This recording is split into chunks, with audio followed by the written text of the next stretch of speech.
For the first 20 minutes or so, I didn't really get F for Fake. Don't get me wrong, I was still enjoying myself. F for Fake, Orson Welles' last major film, has a unique presentation that could almost be called meta-cinema, and Welles' deep, rumbling voice and passionate delivery were very absorbing. But as soon as Welles told us that art is judged through opinion, and opinions are given by experts, everything clicked into place.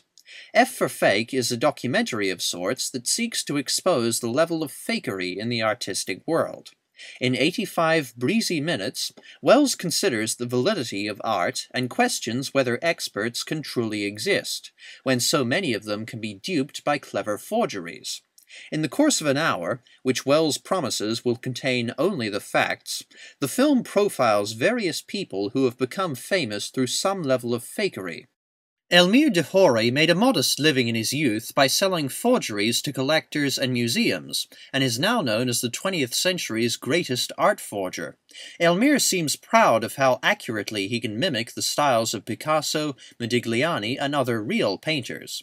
Clifford Irving, who deeply admires Elmire, famously forged the authorized Howard Hughes memoirs in 1970. Even though Hughes himself apparently dismissed the biography as fake, several experts studied the memoirs and found them to be genuine. Even Welles, the co-writer, director, and star, shares his life story, and recounts two of the biggest fakes in his career.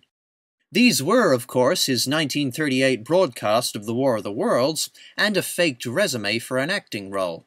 After all, aren't acting and storytelling forms of fakery? After this hour is up, Welles pulls a clever twist on us. In a riveting climax, Welles and his companion, Oja Kodor, reenact a confrontation between Picasso and a dying man who had forged and exhibited many Picasso paintings. This scene is dramatic and impeccably acted, but Welles freely admits that none of those events ever happened. For a full hour, Welles had been telling the truth, but for the past 17 minutes he had forged an art story that may have fooled even experts in Picasso's life. It certainly fooled me. F for Fake openly draws attention to itself as a film, and brings to mind Magritte's This Is Not a Pipe drawing. This is not really a pipe, but rather a representation of a pipe, just as the man on the screen is not actually Orson Welles.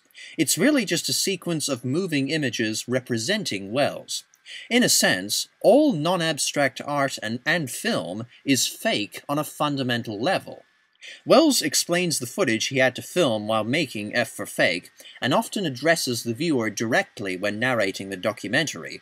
Some shots show Welles sitting in the middle of piles of film rolls, surrounded by the material used to make and edit the film we're watching. One scene in a restaurant alternates between Elmire talking about his paintings and Welles telling his friends about them, thus setting a clear distinction between a story being told and the real person it happened to. Other scenes alternate between full screen and showing us the footage on a smaller screen, effectively showing us a movie within a movie. This further reminds us that we're watching a film. The two main words I associate with F for Fake are honest and transparent. Welles seems to delight in educating, captivating, and tricking his audience, but still constantly reminds us of the inherent fakery in film. This is why I call F for Fake meta-cinema. At one point, Irving tells us that when he saw one art expert judging an Elmire forgery as fake, but another expert judging the same forgery as a genuine Modigliani, Irving lost faith in the experts.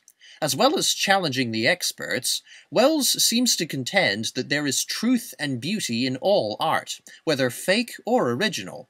After all, who are we to say that Irving's Howard Hughes memoir is fake when there was so little truth to go on about this reclusive hermit?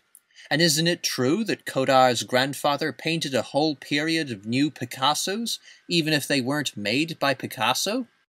I consider myself a film buff, but I'm not a film connoisseur like Greg of the Pop Arena, who sent me this film. F for Fake is very much a connoisseur's film, as it's an artsy, unconventional documentary that was widely disliked in the United States upon its release. Many critics found F for Fake to be indulgent or incoherent. While I agree that it is a little meandering, F for Fake taught me a lot about the fringes of the art world, had so much to say about the value of art and the inescapable nature of fakery, and was presented in such a unique style that I found myself engaged for the whole film. Plus, the poetic Orson Welles hosts the film with an aura of incredible gravity and wisdom. I actually love F for Fake. Orson Welles' F for Fake earns 5 stars out of 5.